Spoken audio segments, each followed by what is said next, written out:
Authentically Us, the podcast where we talk about what it means to be authentic in everything that you do, in every space that you occupy. I'm one of the hosts. I'm Conroy. I got my main man, your man, Tony the Morton.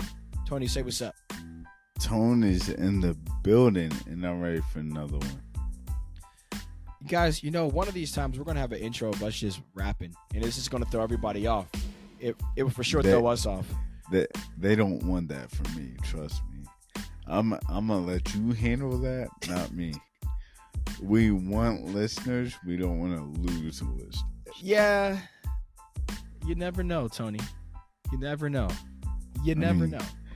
Hey, God can make a way if he wanted to, but I don't think he will. Well, we got another episode today, and we got a real talk. I'm enjoying these real talks. Are you enjoying these real talks? Always. It's always refreshing to be real. Love that. Real and authentic. I see what you did there, bruh. Well, y'all, hey, what are we talking about today, Tony, on our real talk? So, speaking about being real, talking about social media. So, often I feel like social media is us putting our best foot forward, our best presentation.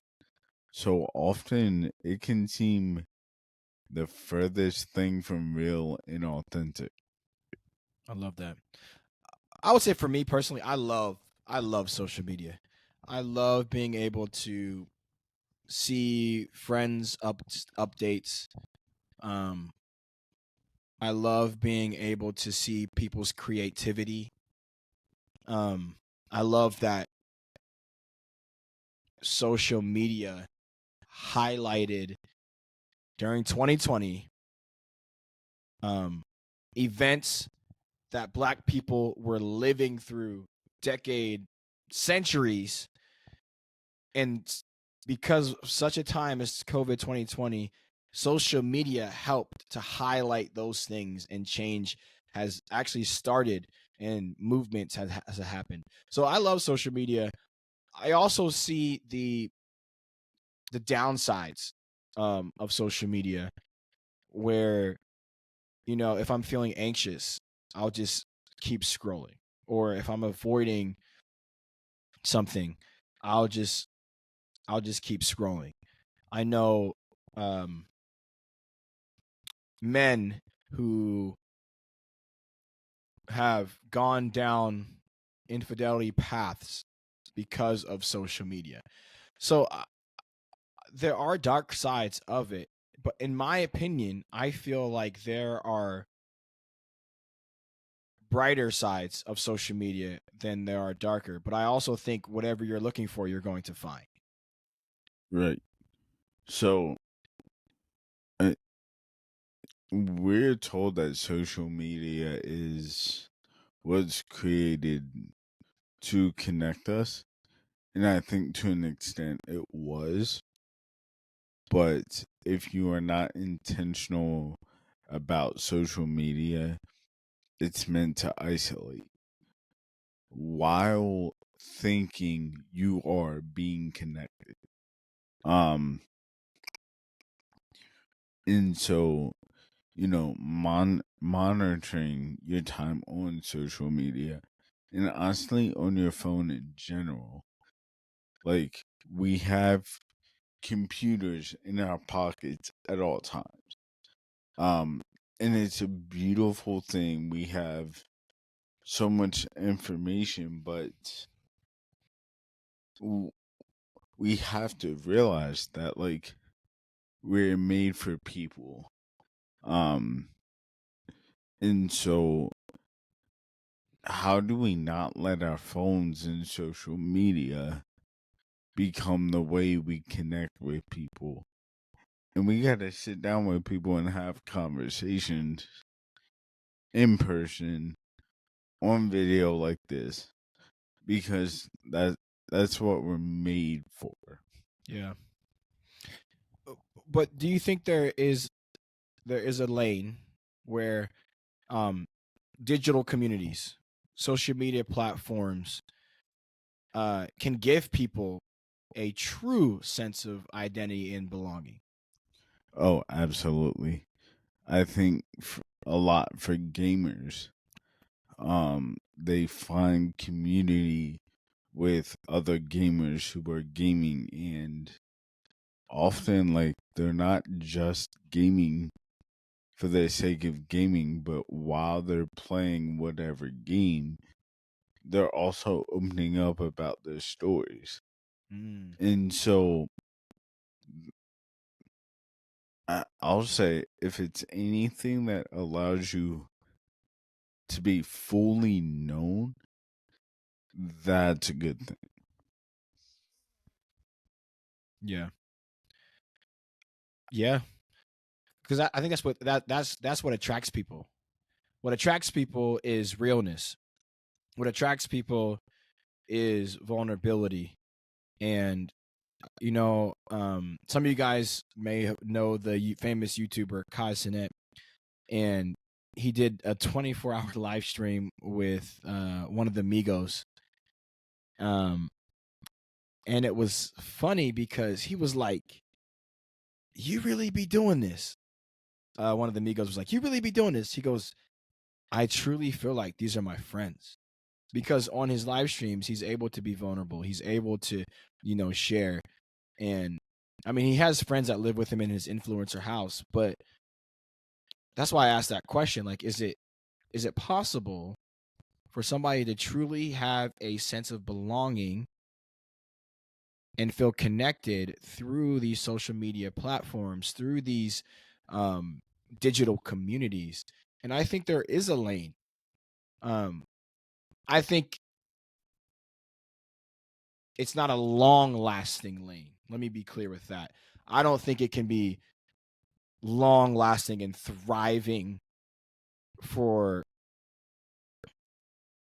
decades like maybe our friendships have, just because you're right, you do need to sit with a person. You do need to be able to look somebody in the eye, feel their face, feel their hand. You need a hug. You need a Like, hug. and, and like, there's scientific evidence that something happens when we get to experience physical touch, not just from a significant other, but simply from a friend. Like, I need to be able to dap you up, give you a hug, like connect with you in a physical space, not just in a digital space.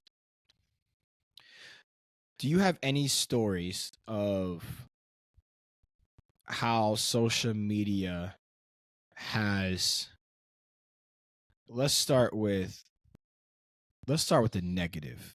Do you have any stories of how social media has negatively um, impacted a situation, whether you or somebody you know? Conroy, who doesn't?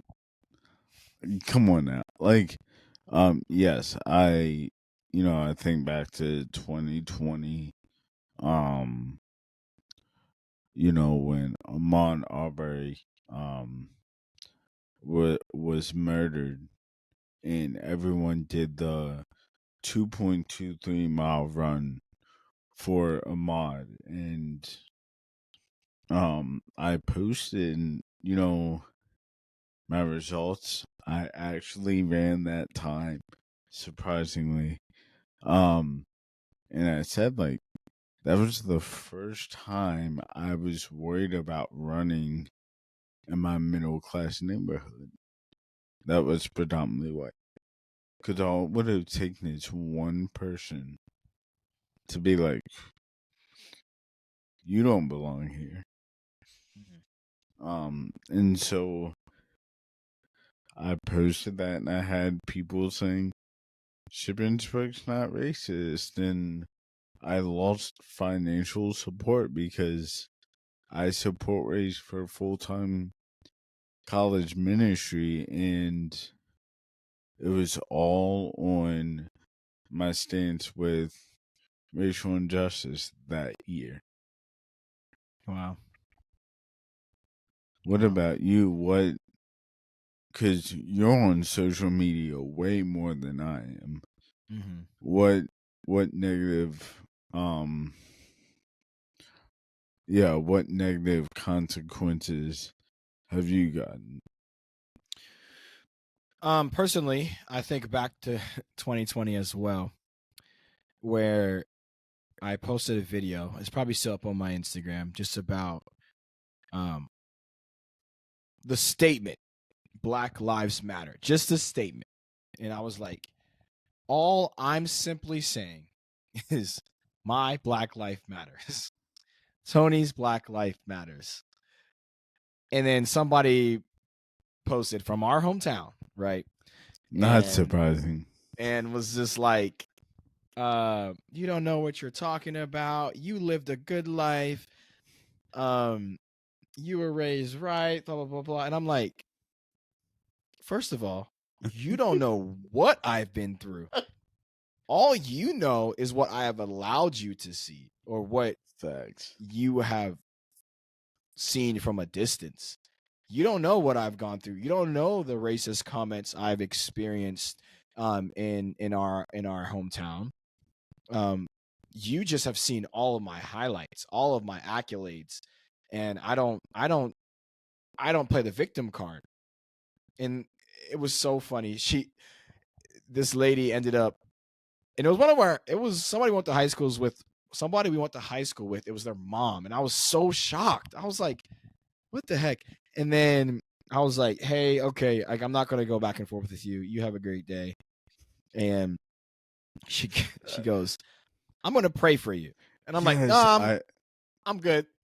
I have enough friends that can pray for me. I don't want your prayers because I don't know who you're praying to. bro, I remember that comment. I was like, dang. Yes, I don't want your prayers. That yes, I remember this. And then the second story, I had a friend who had a cousin, and this is where social media gets scary when minors get targeted. Who had a cousin who was on some platform years ago, and essentially was talking to a older man, and this was a teenage girl, and eventually they caught it before anything got crazy. But that's where social media can get scary. That's where it can go dark. Right. And that hearing things like that really makes me nervous for social media. But then I see so many bright sides of it too. Like, I learned so much on TikTok. Like, my algorithm, I've mentioned it before, my algorithm is pickleball and how to do outdoor camping.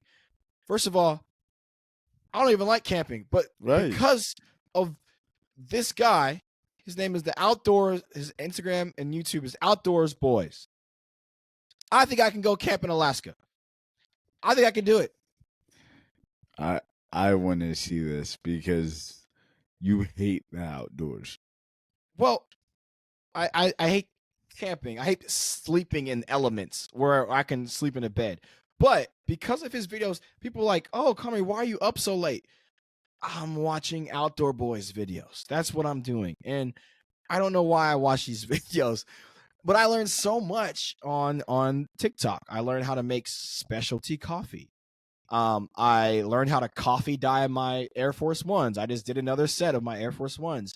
So I love the educational side of TikTok. I also love the creative side of social media.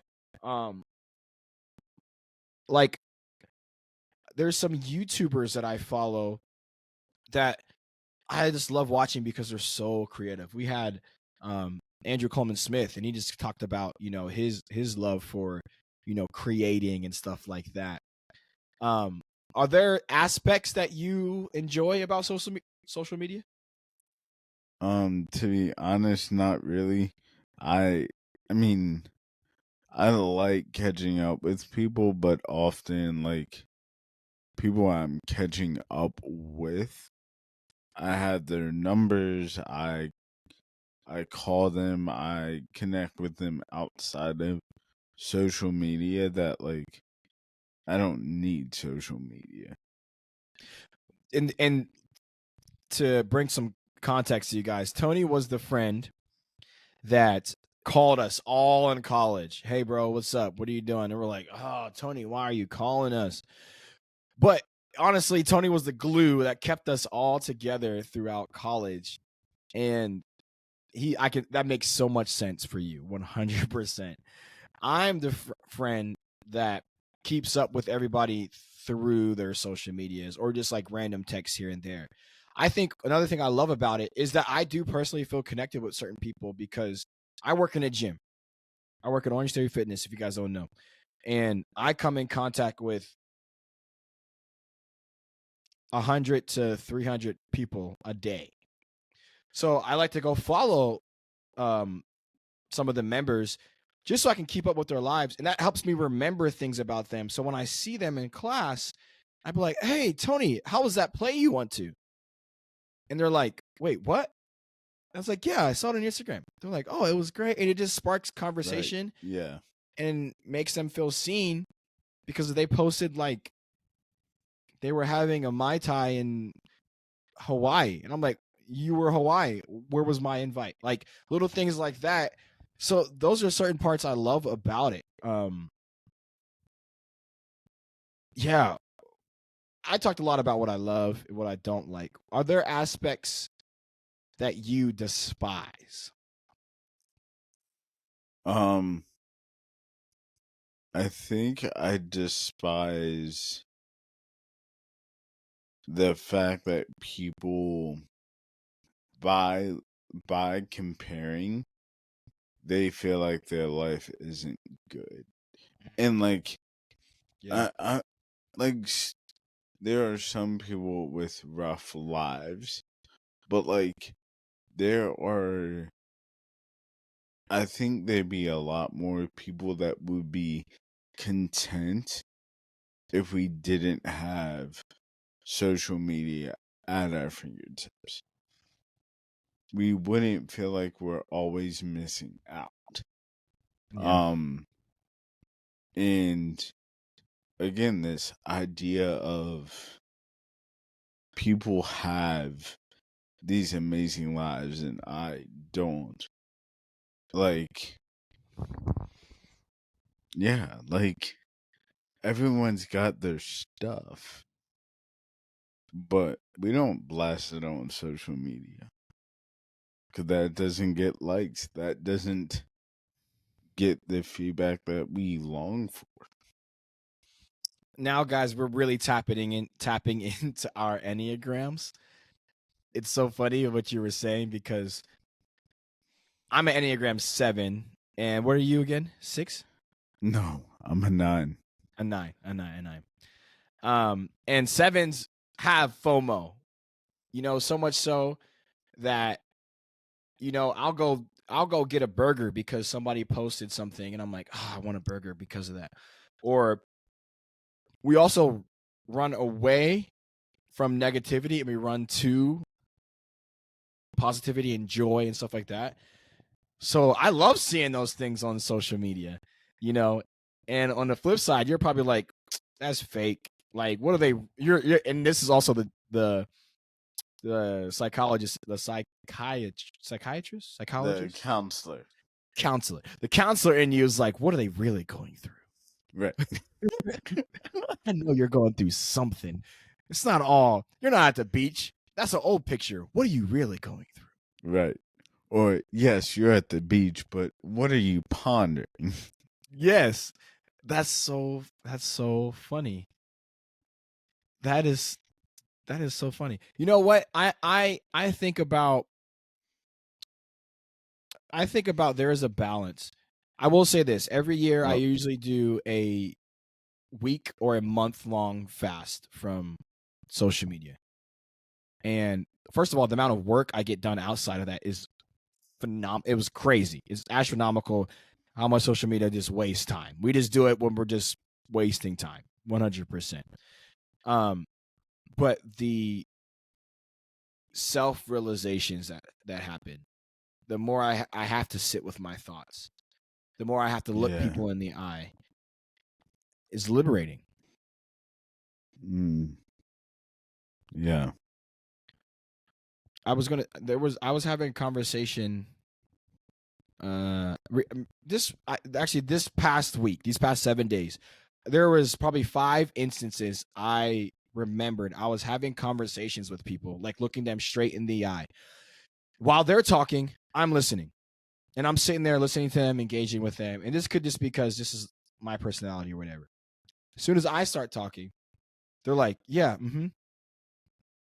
Oh yeah, like finishing sending their text. Yeah. Oh, Yeah. yeah. Sorry, what'd you say again? And it's just like, I'll wait. I got time today. I'll wait for you to send that text. So you can look me in the eye and give me the same respect that I have given you. Yep. And that if that makes me old school, I'll be old school. But I think there's power in, you mentioned it, there's power in looking somebody in the eye while you're having a conversation with. If you want to look at social media, go do that in your own time. Right. But right now, you're wasting my time. Right. Right. So Well, so I did think of one thing I do like social media for. And I'm not saying right now because I'm definitely not focused on any type of fitness. But when I was um really like in the gym and training, I would always like my Instagram feed was filled with people working out. And so like that's what I always saw, and it got me in the gym way more. yeah, and that's the beauty about it. You know, that's why pickleball is all over my timeline right now. Um, Acting's all over my timeline. Fitness is yeah. The whole algorithm thing I'm also still confused about. I don't really know how it works, but They listen to you all the time, I'm convinced. well, hopefully they're listening to this right now and they can put how to get gifted millions of dollars. Put that on Yeah. my timeline, guys. Yeah, Put that on my okay. algorithm. Right. You know. Yeah, so I would say to conclude, social media, much like anything, in portions, it could be a beautiful thing. Right. If you overdo it, it could be a bad thing. I think it could numb your mind to certain things. I think it could limit your interactions with people. It could take you down depressive spouts. And it could also be dangerous at times. But I think there's more good with social media. So like I said earlier in the podcast, whatever you are looking for on social media, you can find. So I recommend looking for the things that are positive that can enhance your life, instead of mindlessly scrolling, because then I think that's when you go down rabbit trails and can lead you into weird paths. Yeah, I agree. You know, while I'm not always on social media, I think social media is a beautiful thing. Um, I I just think, especially being in college ministry, I've seen social media and smartphones take the place of human connection that like I just hate seeing, because I believe that is why our country is so depressed, so anxious, and so lonely, because we've come up with counterfeit ways of connecting that will never replace what we're meant for. Tony the Closer. Tony the Closer. And what he's talking a lot about is one of the books we read, Made for People. And Go get that book. go get the book. And speaking of social media, like, comment, and subscribe to our social medias. We're on all platforms. And we actually post wholesome things, fun things, authentic things. So Yes. show some support to us. And you can scroll through our stuff. It's funny. Some of it's funny. Some of it's make you cry. Like, in a good way. Yes. Mindlessly scroll through our profile. We approve that message. We approve that message. And until next time, be authentic in everything that you do. Everything. Peace.